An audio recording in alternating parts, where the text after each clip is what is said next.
Salam alaikum Mazoul, bonsoir. اتفق العرب أن لا يتفقوا. Les Arabes se sentent entendus pour ne jamais s'entendre. Eh bien, c'est fini tout ça. Cette sentence appartient désormais au passé. Fini. Cette incapacité politique, culturelle, congénitale, sociétale des Arabes ou prétendus tels de ne jamais être d'accord. Fini, je vous dis, puisque des Arabes, ou dits Arabes, se sont réunis à Alger et qui se sont donc mis d'accord, finalement. Tout à fait d'accord, bien sûr. Pourquoi? Pourquoi faire, à votre avis? Et si vous n'avez pas la réponse, demandez-vous juste qui sont ces Arabes, ou dits Arabes, responsables des pays arabes, ou dits Arabes, qui se sont réunis. Eh bien, les ministres de l'Intérieur, pardi, les ministres du flicage, les ministres de la matraque, les ministres qui sont chargés de disperser les manifestations pacifiques, d'envoyer leurs RG, leurs renseignements généraux, espionner les syndicats, les partis politiques, les intellectuels, les ministres dont le principal rôle, sous le prétexte d'assurer la sécurité publique et de protéger le despote, de le prémunir contre le peuple, de tout faire pour empêcher que la société ne devienne solidaire avec les opprimés.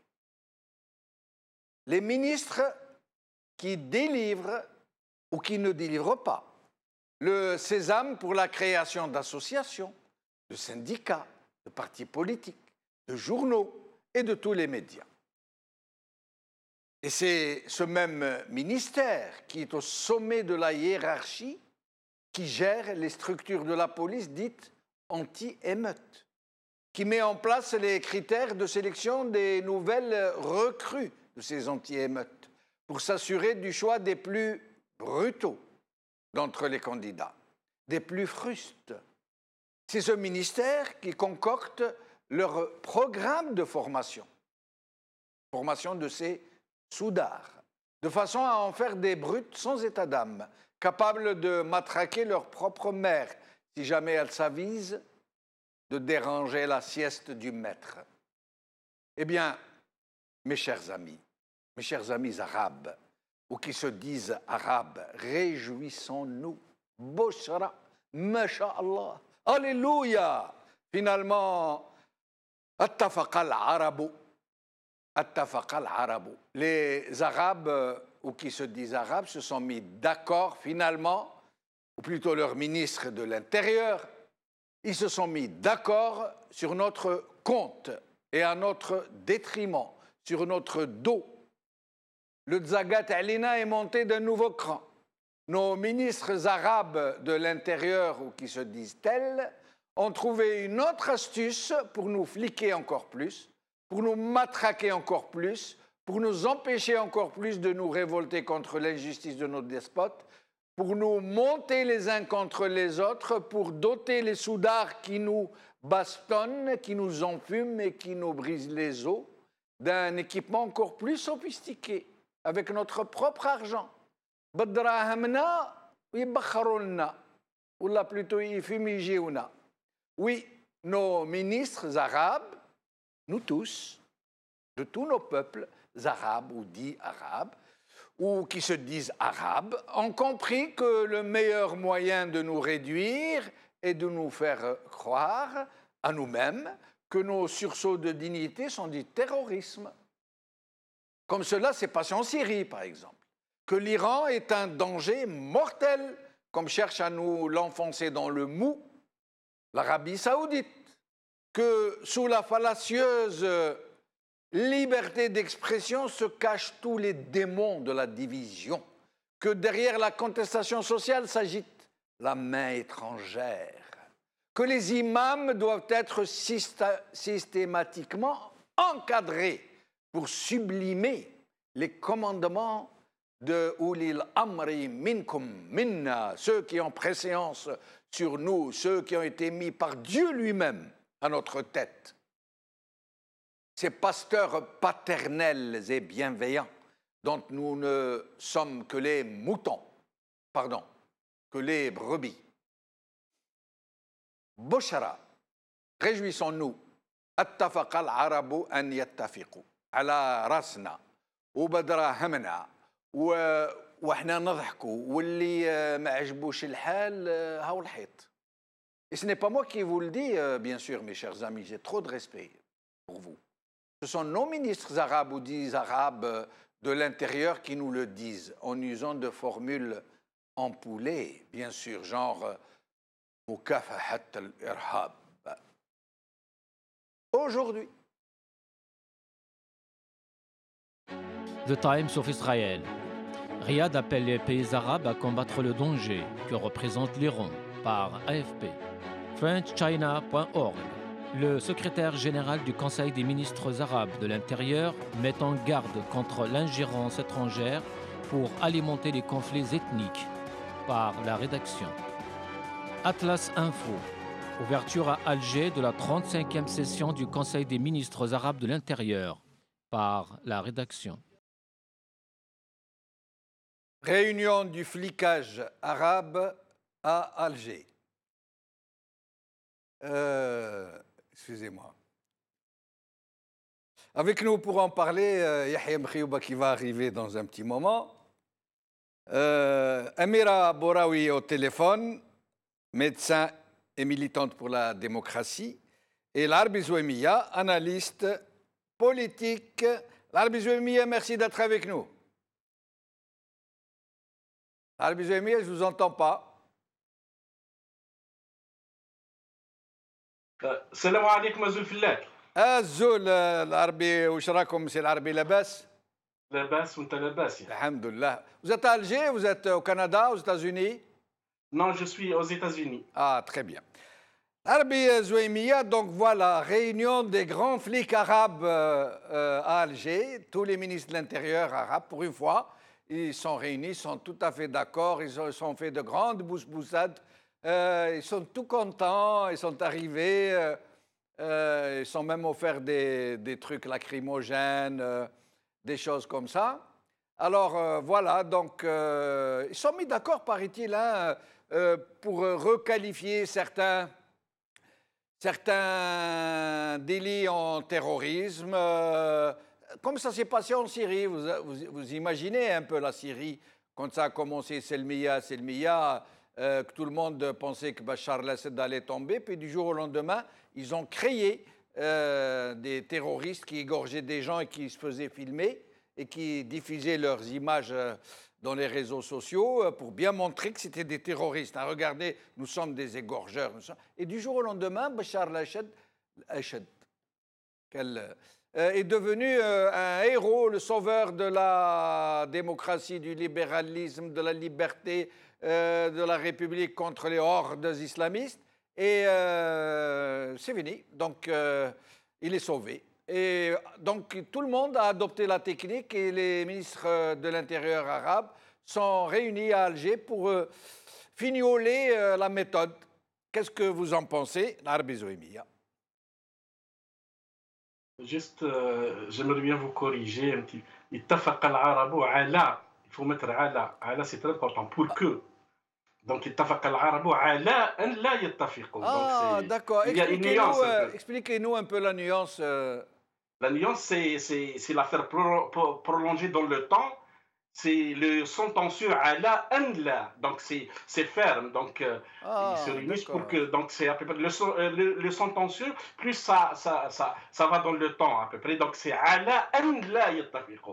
Ce qui fait que pour une fois que je me suis essayé à l'arabe, j'ai mis les pieds dans le plat. Non, c'est pas grave, c'est juste une petite alabre. Oui.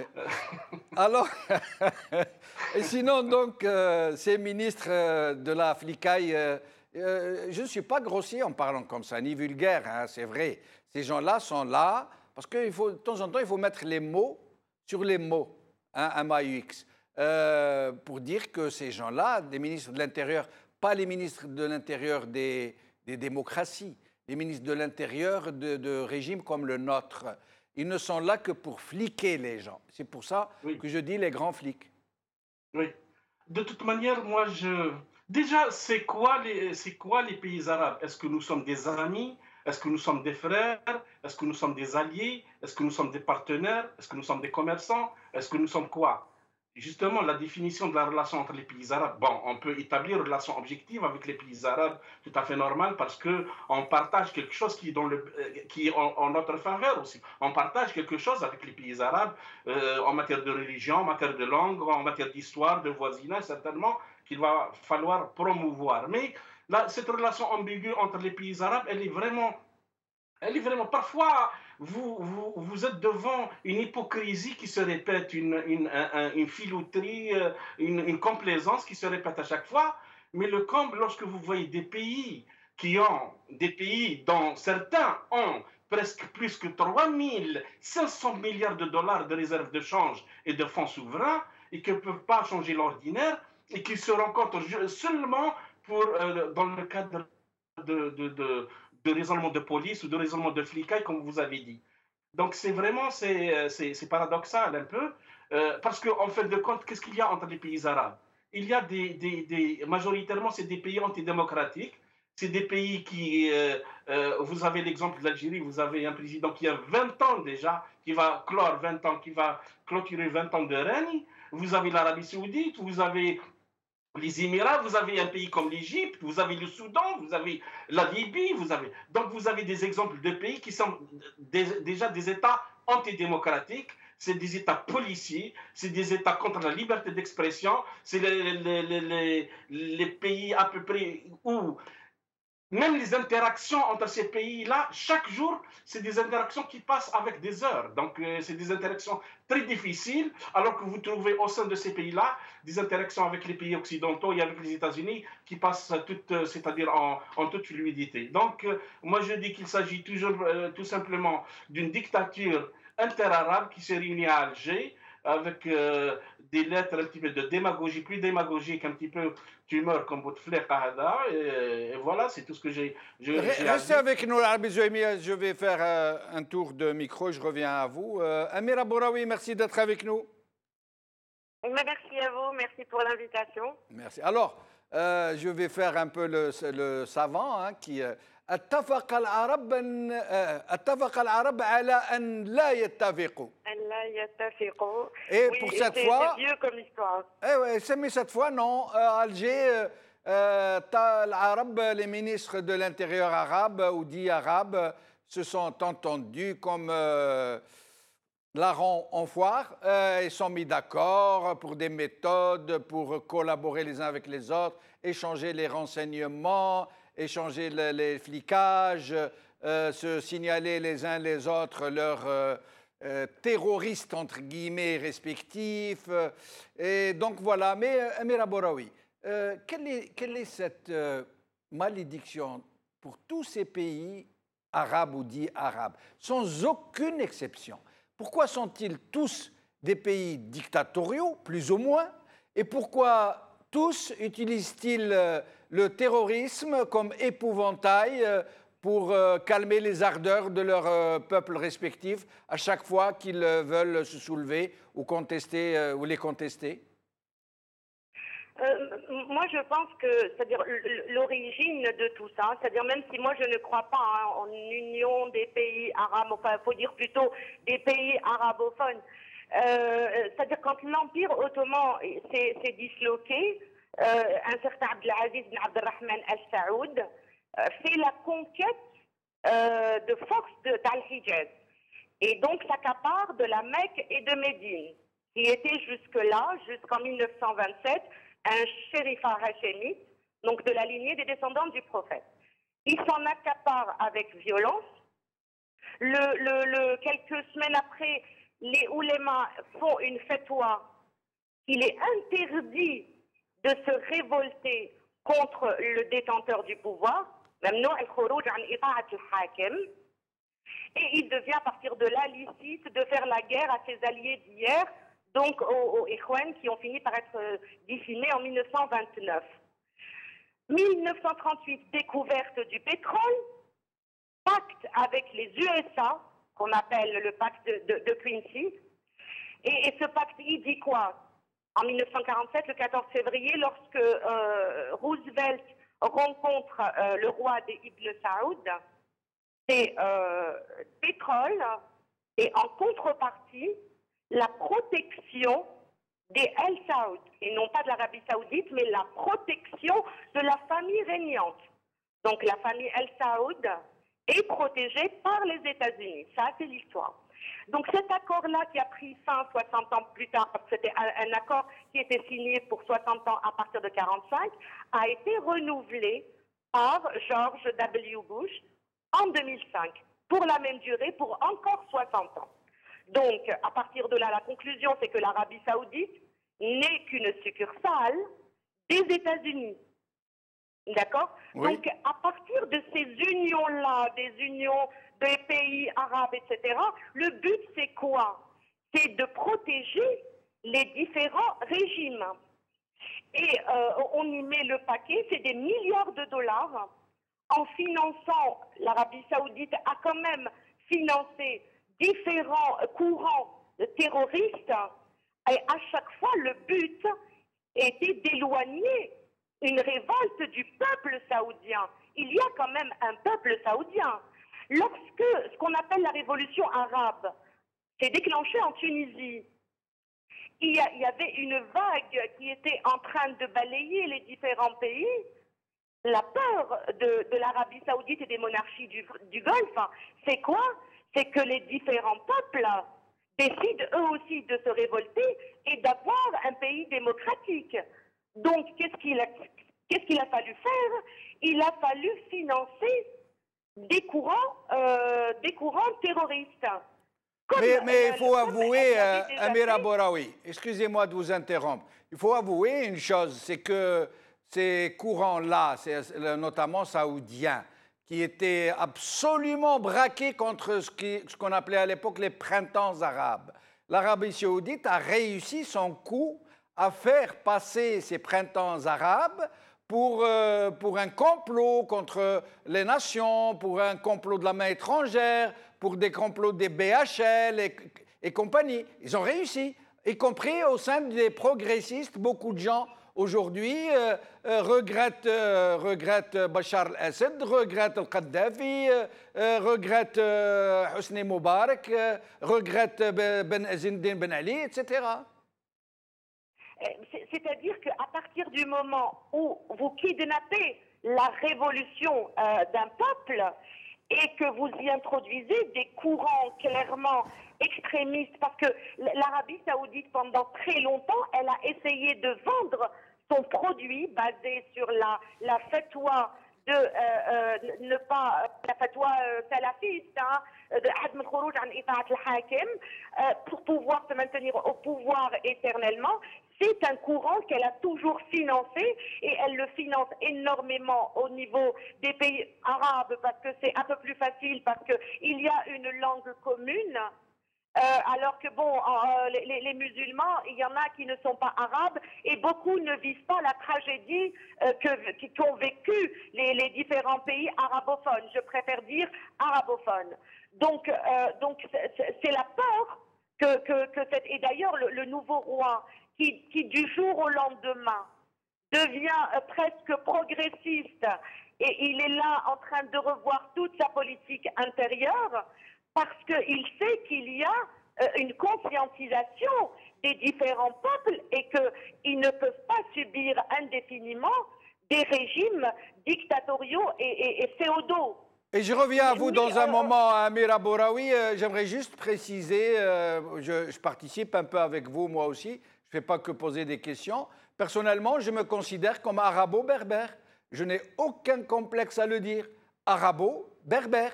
Mais je n'ai aucun souci à accepter que mes compatriotes se disent berbères tout simplement et juste berbères, ou arabes ou juste arabes, il n'y a aucun souci de mon côté. Mais le problème qui se pose aujourd'hui est que ces ministres de l'Intérieur arabes ou dits arabes se sont mis d'accord sur un certain nombre de méthodes, de plans, d'objectifs, etc., pour utiliser encore plus le terrorisme, pour nous réduire encore plus, et à chaque fois que l'un de nos peuples bougera, arabe ou pas arabe, d'utiliser ce concept de terrorisme pédagogique pour le réduire au silence. Et Yahya Mkhiyouba, malheureusement, ne pourra pas être avec nous sur le plateau. Il a été retenu par la circulation. Il est donc avec nous au téléphone. Yahya Mkhiyouba, merci d'être avec nous. Yahya? Oui, je vous entends très bien. Très bien. Alors, Yahya, donc voilà, les ministres de l'Intérieur arabes se sont rencontrés à Alger au lieu de se rencontrer comme c'était prévu initialement au Liban.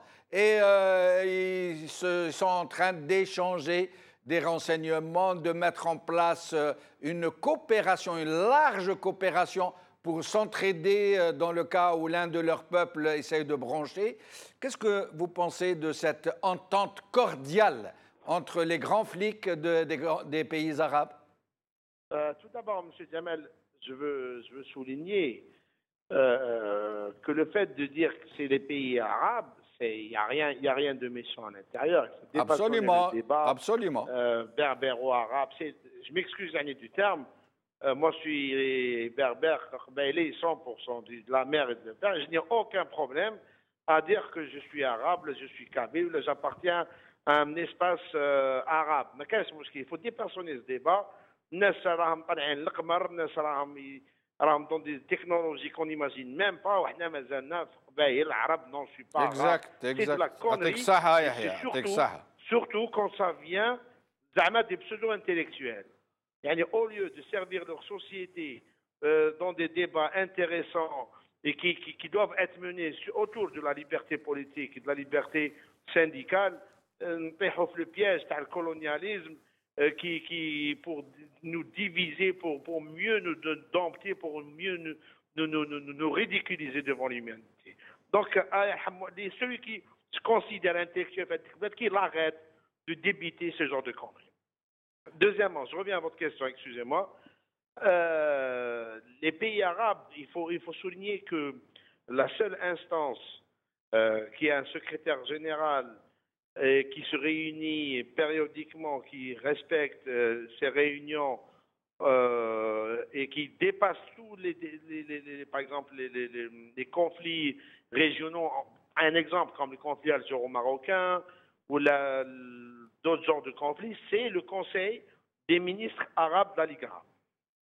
Parce que pour les régimes arabes, quand il s'agit de la sécurité intérieure, on est prêt à dépassionner tous nos problèmes, à dépasser plutôt tous nos problèmes pour se réunir, pour mieux, comme je disais tout à l'heure, dompter ces peuples et les empêcher d'acquérir un jour leur liberté politique.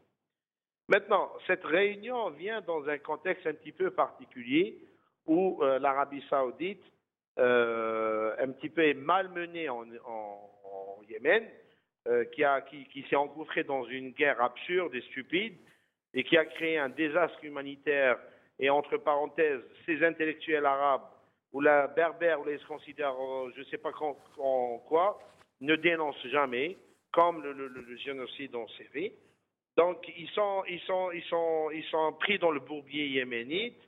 Ils ont reçu des ordres et une mission pour diaboliser l'Iran et de faire que l'Iran devienne l'ennemi arabe numéro 1. L'Arabie saoudite en a fait son cheval de bataille à Alger.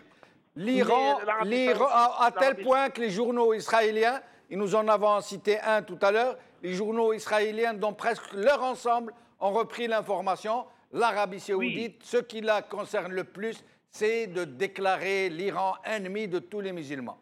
Absolument. L'Arabie saoudite est dans une mission qui lui a été dictée par des forces internationales bien connues. L'Arabie saoudite, ce n'est pas un pays souverain, comme la plupart des pays arabes. Ils ne peuvent pas avoir une politique étrangère souveraine. Ils ne peuvent pas avoir une politique intérieure, une politique économique souveraine qui est basée sur le calcul du seul intérêt de leur peuple. Ce n'est pas possible, on n'est pas encore dans cette configuration.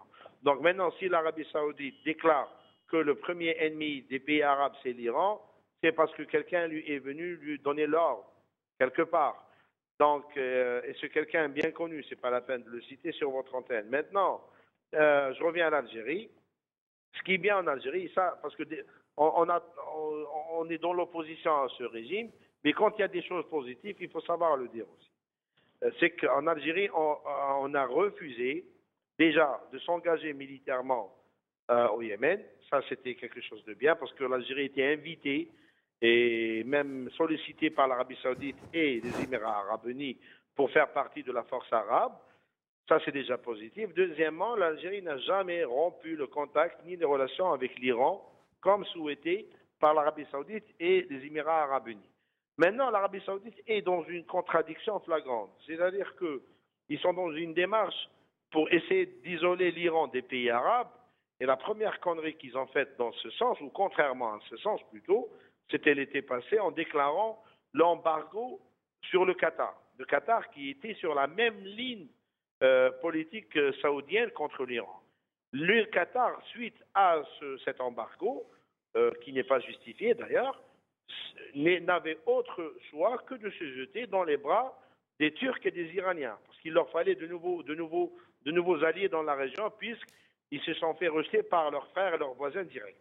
Donc, parler de diplomatie saoudienne ou de politique saoudienne ou de vision saoudienne, c'est trop dire, parce que l'Arabie Saoudite a montré, surtout ces dernières années, qu'elle n'a aucune stratégie. Oui, mais Yahya, pour en revenir à l'aspect sécuritaire arabe, inter-arabe, est-ce que vous pensez que ces ministres de l'Intérieur qui se sont rencontrés, où il y a eu beaucoup d'apartés, de choses qui n'ont pas été rendues publiques, est-ce que vous pensez qu'ils sont en train de se concerter pour faire front commun contre d'éventuels autres printemps arabes, comme ils disent? C'est pas nouveau, M. Benchino. Par exemple, je vous cite un exemple. Quand la révolution non violente a démarré en Syrie en 2012, le premier qui a poussé vers la violence et la guerre civile en Syrie, c'était l'Arabie Saoudite et les Émirats Arabes Unis et le Qatar à l'époque. Ils ont tout fait pour que l'opposition syrienne prenne les armes, ce qui était une erreur stratégique. Maintenant, vous voyez ce qui se passe en Syrie, un pays en ruine et le régime de Bachar al-Assad encore plus fort que jamais. En plus, un pays qui est géré pratiquement par les Russes et les Iraniens. Deuxièmement, les pays arabes n'ont pas attendu pour organiser la contre-offensive contre les printemps arabes. Et il faut se rappeler ce qui s'est passé en Tunisie avec l'arrivée au pouvoir d'Ennahda.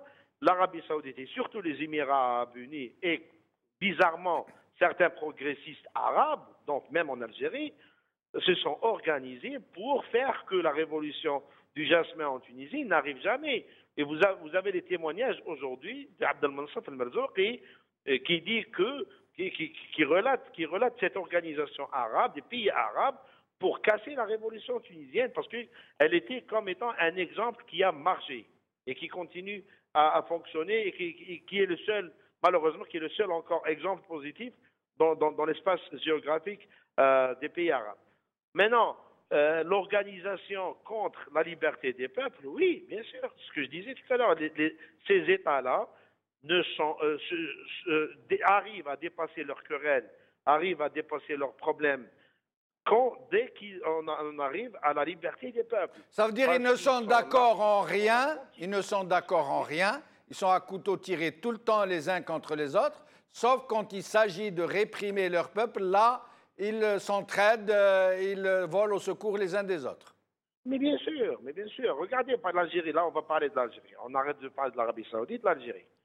La diplomatie algérienne, et même quelques, entre parenthèses, progressistes algériens, ils ont soutenu le régime de Bachar al-Assad et contre le peuple syrien. Alors que dans notre histoire récente, dans le 19e siècle, le peuple syrien, je dis bien le peuple syrien, c'est pas l'Assad. L'Assad n'existait pas à l'époque. Le régime alawite n'existait pas à l'époque. Le peuple syrien a accueilli l'Amir Abdelkader et ses compagnons. Des milliers de réfugiés algériens se sont trouvés un deuxième pays, frère, qui s'appelle la Syrie. Ouais. Aujourd'hui, la diplomatie algérienne soutient Bachar al-Assad. Vous avez Msahed, c'était le premier ministre des Affaires étrangères arabes qui a visité Damas et qui a apporté un soutien diplomatique et politique. Je reviens à vous dans un moment et on dit même des sources très crédibles que dès les premiers jours de l'insurrection du peuple syrien, le DRS aurait envoyé des experts auprès de Bachar el-Assad pour lui apprendre comment créer le terrorisme pédagogique, comment faire en sorte que des islamistes infestent la scène et qu'ils se mettent à égorger, à commettre des atrocités pour pouvoir paraître un sauveur de la République, comme ils l'ont fait en Algérie. Je reviens à vous dans un moment. L'Arabie Zouémia, comment ces régimes, tous dictatoriaux, tous despotiques, tous illégitimes, ont-ils réussi à convaincre leurs, je n'ose pas dire le mot, leurs intellectuels, leurs élites, leurs progressistes, comme disait Yahya Mkhiyouba, à se dresser de façon quasi unanime contre tous les mouvements de contestation des régimes despotiques. Vous vous rappelez les printemps arabes, partout dans le monde arabe ou dit arabe, les élites intellectuelles, les progressistes, ont tiré à boulet rouge sur les printemps arabes, les ont accusés d'avoir été fomentés par la main étrangère. Personne n'y a vu des révoltes réelles des peuples qui ont voulu secouer le joug de leur despote. Non, je ne pense pas que ce topo-là s'applique sur les Algériens, sur l'élite algérienne. Il y a une élite qui a compris qu'il s'agit de déficit démocratique, de déficit de droits de l'homme, et que ces peuples-là, c'est illégitime. Maintenant, dans quel sens ces mouvements sont allés? J'aimerais bien vous demander de me compenser certaines minutes un petit peu, parce que de me compenser les mêmes minutes que vous donnez aux autres invités. Bien sûr. Les pays arabes, c'est presque des vaches qui voient passer les trains. Le problème actuellement, bon, nous sommes, les Algériens, nous, moi, toi, Mkhiyouba, la dame, le médecin qui vient de parler d'Alger, nous sommes des Algériens avec notre distinction, avec notre algérianité qui est fondée sur 3 paramètres. Il n'y a aucun problème qu'on se définisse, nous, Algériens. Maintenant, quel type de relation? Personnellement, je suis pour des relations avec le Qatar.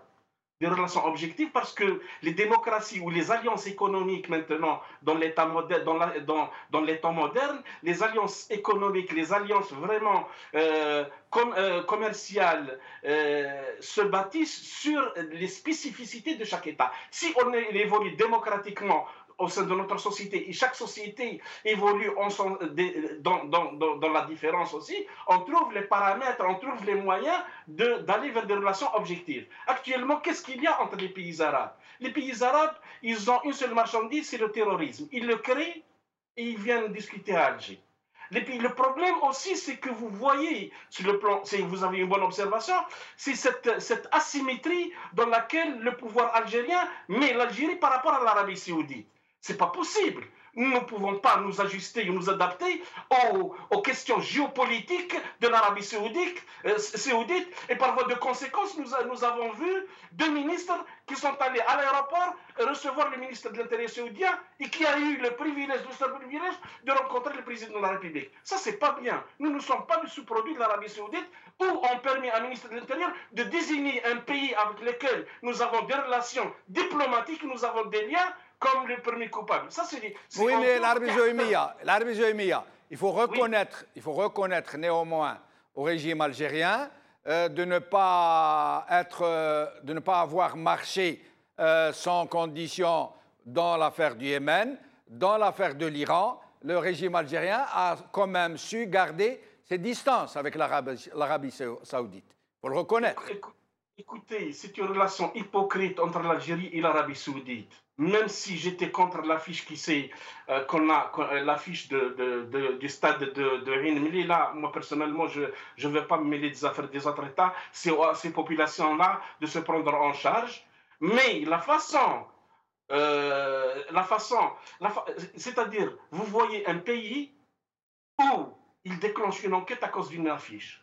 Ça, c'est... Et vous voyez attendez, l'Arabie Zouémia, et où il licencie, où il a limogé le chef de sûreté de Wilaya, le chef de sûreté de Daïra, je ne sais pas qui. Il y a des tas de personnalités qui ont été balayées. Je crois même le Wali, il me semble, ou quelque chose comme ça. Exactement, ça c'est. Écoutez, ne pas aller.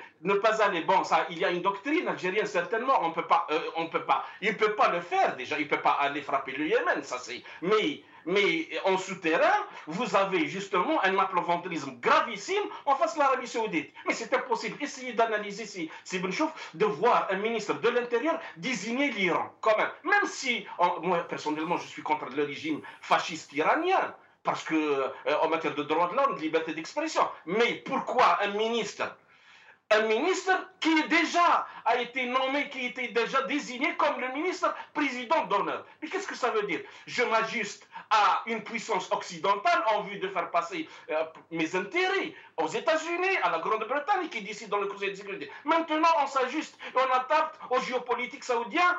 Tout le monde connaît actuellement le tandem qui existe entre l'administration républicaine de Trump, le clan républicain, Israël et l'Arabie Saoudite. Et on se trouve par ricochet en train de s'attaquer à l'Iran parce que tout simplement, l'Iran ne nous a rien fait. Ça, c'est pas vrai. L'Iran ne nous a rien fait. Même si, je vous répète, je suis contre ce régime. Mais pourquoi désigner dans un pays hôte un pays souverain avec lequel nous avons des relations diplomatiques et le désigner comme coupable et demander aux Arabes de s'allier face à l'Iran. Et je vais vous dire quelque chose.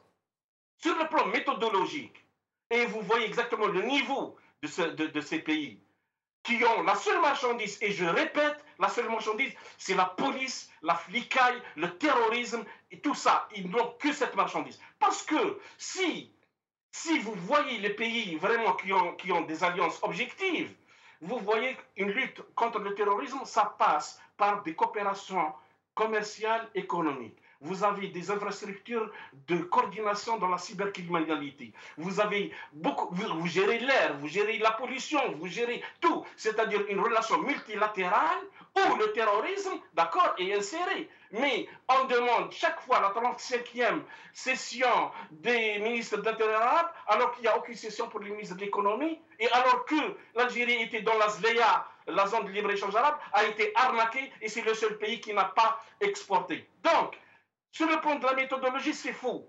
Sur le plan de la démagogie, c'est encore pire parce que vous voyez un président qui est en train de parler de l'immigration africaine clandestine, source de criminalité vers les pays arabes, alors que son propre peuple veut déménager en Europe. Mais c'est vraiment paradoxal. C'est le somme de l'hypocrisie. Donc, quand vous dites que son propre peuple veut déménager en Europe, vous parlez de Harraga et vous parlez de l'hémorragie des élites algériennes vers l'Occident. Exactement. Il faut savoir actuellement que plus d'un million d'Algériens qui ont immigré de niveau universitaire. Dans les 15 années d'application de loterie américaine, on a franchi le 1 million d'applications de loterie américaine des universitaires. 1 million d'universitaires par rapport à 40 millions d'habitants. Et restez avec nous, l'Arabie Zouémia. Amira Boraoui, une question en particulier pour vous. Comment expliquez-vous ce silence abyssal, ce silence qu'on entend de très loin de l'opposition des partis politiques algériens, des parlementaires algériens, qui ne disent mot, qui ne pipent mot, et ils n'ont pas parlé quand Bouteflika a écrit une lettre aux Algériens, ils n'ont pas parlé quand Bouteflika a dit, ou a fait dire qu'il a eu un long entretien téléphonique avec Macron. Ils ne disent rien dans des tas de choses. Ils ne disent rien aujourd'hui, depuis hier, cette réunion des grands flics arabes qui sont en train de concocter des projets, des programmes et des ententes cordiales pour mater leur peuple et pour s'entraider dans la répression de leur peuple. C'est quoi cette absence de l'opposition algérienne ? Monsieur Djamel Missinouf, ceux qui sont rentrés à la PN, il n'y a pas autre chose. Il y a uniquement ce qu'on voit aujourd'hui sur la scène où ça s'oppose, où c'est une opposition claire, c'est essentiellement Djil Jadid qui d'ailleurs pour son anniversaire le samedi invite Mustafa Bouchechi et Rahabi, c'est-à-dire et des personnalités opposantes. Ça c'est une vérité à dire. C'est vrai qu'on les a même pas entendus beaucoup, du moins quand les manifestants se sont fait tabasser, c'était le silence, un silence abyssal. Et aujourd'hui, c'est vrai qu'il y a beaucoup d'absurdités. On dit bon, tu es arabe, berbère, bon, on est tout, on est ce qu'on veut. On est avant tout algérien. Et on ne veut pas d'une nation sous tutelle. On ne veut pas qu'un pays comme l'Arabie Saoudite vienne nous dicter qui sont nos alliés et qui sont nos ennemis. Parce que elle, l'Arabie Saoudite, a ses intérêts à elle. Et en fait, ce n'est même pas ses intérêts. C'est l'intérêt d'une famille et d'intérêts autres derrière. Nous, l'intérêt de notre nation, il faut être pragmatique. C'est-à-dire les pays avec lesquels on a des échanges économiques pour lesquels on est gagnant-gagnant, on y va. Mais tu viens pas, moi, me dicter au nom de l'arabité, au nom d'une religion, ce que je dois faire. Ils décident de décrire l'Iran comme étant les ennemis des musulmans. En quoi sont-ils les ennemis? Juste après la mort du prophète, ils ont fait 36 000 courants. On s'est retrouvés sunnites, ibadites, chiites. Tout le monde se fait la guerre. Des pays tombent et sont détruits. Des civils sont morts et ils se retrouvent. Mais ils veulent quoi, ces gens? Et c'est pour ça, Monsieur Benchenouf, comme je vous disais, on veut un État séculier où on ne manipule pas, que ce soit une majorité religieuse ou des minorités religieuses qui existent, ne peuvent pas être manipulés de l'extérieur. Parce que même l'Iran, même si c'est l'une des plus grandes civilisations mondiales, c'est aussi la première révolution constitutionnelle. Personne, en 1906, c'est une grande nation, mais elle aussi manipule à travers son courant religieux qui est le chiisme. Elle manipule au niveau du Liban avec le Hezbollah. Et on a vu comment l'Arabie Saoudite, via le prince, comment il a pris carrément en otage le Hariri ou le Liban, sa souveraineté. Vous voyez, ces gens-là, ils veulent prendre le dessus sur des nations libres et qui veulent être indépendantes à travers l'arabité et à travers des courants religieux, chacun de son côté. Ils se font la guerre et nous, on n'a pas à payer les pots cassés. Très bien. Mais sinon, Amira Boraoui, ces ministres de l'Intérieur aujourd'hui, qui sont en train de nous concocter des choses et d'autres, ils ne sont pas rencontrés par hasard. Ce n'est pas une rencontre formelle comme ça entre frères. Hein. C'est très important et ils y sont venus. Ils sont en train de travailler de façon très professionnelle. Pour une fois, des Arabes en train de travailler de façon professionnelle. Et donc, d'après vous, qu'est-ce qu'ils sont en train de nous concocter? Je ne pense pas que même si Alger a autorisé que la réunion ait eu lieu chez nous, je pense qu'il y a beaucoup d'argent derrière et c'est essentiellement les pays du Golfe qui sont en train d'investir dans cette fantasmagorique union arabe. Nous n'avons pas d'intérêt avec l'Arabie Saoudite. Nos intérêts stratégiques et directs sont en Afrique du Nord, avec nos voisins avec qui on est en train de se menacer de manière subliminale pour se faire la guerre. Nos intérêts sont avec le Maroc, avec la Tunisie, essayer de reconstruire la Libye. Ils sont dans la géographie immédiate. Alors eux, ils veulent nourrir ce fantasme de l'Union arabe pour faire soumettre des pays. On a vu quand l'Arabie Saoudite est rentrée en conflit avec le Qatar, comment ses alliés se sont rangés de son côté. Heureusement que nous sommes restés loin de tout ça. Les Émirats arabes unis, Bahreïn, Yémen, l'Égypte, tout le monde a décidé de soutenir l'embargo. Allège. Et on sait très très bien que l'Arabie Saoudite, d'où lui viennent les ordres, ce n'est pas un pays libre, ce n'est pas le peuple de l'Arabie Saoudite qui décide, c'est une famille qui a signé un pacte et qui est une succursale des États-Unis. Restez avec nous. Restez avec nous, Amira Boraoui. Je reviens à vous pour un dernier tour de micro. Yahya Mkhioba. Ces pays arabes, ou dits arabes, ils se distinguent tous par de même, j'allais dire, identité politique, critères. Tous ces pays-là ont des oppositions sourdes et muettes, qui toutes sont au râtelier, à la mangeoire, lorsqu'elles existent. Ils ont des intellectuels qui sont sourds et muets, qui sont à la mangeoire aussi, ou qui s'exilent, qui partent. Et ils ont des régimes très despotiques, des ministres de l'Intérieur, des armées, des gendarmes qui sont vraiment très musclés, très fermes. C'est la même question que j'ai posée à vous trois. Hein. Et donc, c'est vraiment, on est encerclé, on est cerné de partout. Ça veut dire non seulement nos élites sont absentes, non seulement l'argent de nos propres ressources est utilisé pour surarmer ceux qui nous bastonnent, donc nos élites ne parlent pas, et en plus, ils se mettent d'accord les uns les autres pour nous cerner davantage. Qu'est-ce qu'il faut faire, Yahya Mkhiyouba, pour briser ce carcan? Déjà, je vais souligner une chose, c'est que dire ou la prétendre que les pays arabes ne produisent que du terrorisme, c'est un raccourci assez dangereux et ridicule à la fois. Parce que résumer les pays arabes ou les pays musulmans au seul fait du terrorisme ou de la violence politique, c'est vraiment méconnaître ces pays, et c'est effacer l'histoire et la culture arabo-musulmane qui a apporté à l'humanité le tiers, pour ne pas dire 50% de l'apport scientifique dont a bénéficié le 19e et le 20e siècle en Europe. Je réponds à votre question. Qu'est-ce qu'il faut faire? Il faut se libérer. Il n'y a pas une autre solution. L'Occident aujourd'hui domine politiquement et économiquement parce qu'il a réglé le problème politique. Dans le 19e siècle, la révolution industrielle, il y a eu une révolution politique. En France, il y a eu la révolution française.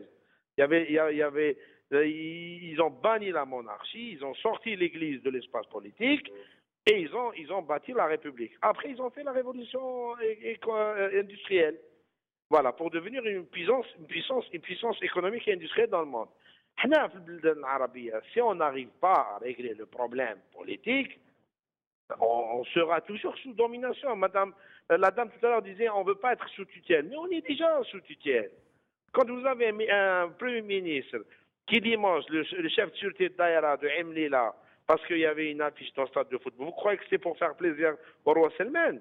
C'est pour faire plaisir au Trump. L'Algérie a peur des États-Unis, n'a pas peur de l'Arabie Saoudite. Et je vous arrête, je suis désolé, je suis obligé de vous interrompre, parce que je vais vous laisser 2 minutes chacun pour le mot de la fin. L'Arabie Zouemi, 2 minutes, même question, si vous voulez bien y répondre. Lorsqu'on parle politique, c'est l'horloge. Et lorsqu'on parle histoire, c'est l'histoire. Nous parlons actuellement du problème de l'heure actuellement. Nous avons dit qu'il y a un problème de terrorisme, c'est des pays qui fabriquent le terrorisme. C'est une vérité, parce que l'exemple de l'Algérie, on a passé des années à parler de l'expérience algérienne en matière de terrorisme. Il n'y a ni économie, ni eau, ni rien du tout. C'est ça ce qui se répète, même entre les pays arabes. C'est ça. Nous parlons politique et nous ne parlons pas histoire. Histoire, c'est quelque chose d'autre. Même si on revient avant, même Nahda al-Arabiyya de Mohamed Abdou Jamal Din Afghani, qui était avant le mouvement sioniste. Et le mouvement sioniste a réussi à créer un État qui a fait passer tous les pays arabes à la moulinette. Et les pays arabes, voilà. Il vous reste 1 minute, l'Arabie Zouaïbia. 1 minute. Ok, nous n'avons ni économie ni rien du tout. Tout simplement, je voulais dire que nous pouvons établir des relations objectives avec les pays arabes parce que peut-être c'est plus proche en matière de mentalité, en matière de situation que certains pays européens, si à jamais on arrive à faire décoller une coopération commerciale et économique, c'est tout. Voilà. Merci, l'Arabie Zouaïmia. Amira Boraoui, 2 minutes pour essayer de répondre à la même question. Qu'est-ce qu'il faut faire pour briser ce carcan? Pour briser ce carcan, à mon avis, il faut que les peuples comprennent qu'il ne faut plus qu'ils se fassent manipuler par des courants religieux. L'islam, c'est magnifique. La culture arabe, quand on a laissé les penseurs s'exprimer avant de leur faire la guerre, Ibn Rushd, Ibn Sina, on a voulu assassiner tout le monde. Si on continue à faire la guerre aux penseurs, on ne sortira pas de cette crise. Contrairement à ce qu'ils appellent, eux, le monde arabe, l'Iran, C'est pas ce qu'il a fait. C'est pas ce qu'il avait fait avant. Aujourd'hui, effectivement, on ne peut pas être d'accord avec le régime. D'ailleurs, on ne peut pas être d'accord avec un régime qui s'appuie sur un clergé, qui manipule son peuple et qui grignote ses libertés. Mais c'est une vérité que de dire aujourd'hui, l'Arabie Saoudite, et ça, depuis 79, elle a investi 70 milliards de dollars pour diffuser l'idéologie wahhabiste et salafiste. Et il se trouve qu'elle a financé Al-Nusra, Daesh, Al-Qaïda, etc. Et ça, c'est impardonnable. Et elle n'a même pas fait son mea culpa. Alors que nous, ça nous a coûté énormément. La voir aujourd'hui venir discuter de sécurité et de je ne sais quoi et pointer du doigt l'une des plus vieilles civilisations du monde, qui est l'Iran, et la traiter de terrorisme, alors qu'elle a financé les différents courants terroristes, et non pas pour protéger son pays, mais pour protéger la famille royale, le jour où elle fera son mea culpa, ce jour-là, on la respectera. Merci Amira Bouraoui, merci Larbi Zouemia, merci Yahya Mkhiyouba, merci à vous, chers amis, de nous avoir suivis. Qawala khair, slama.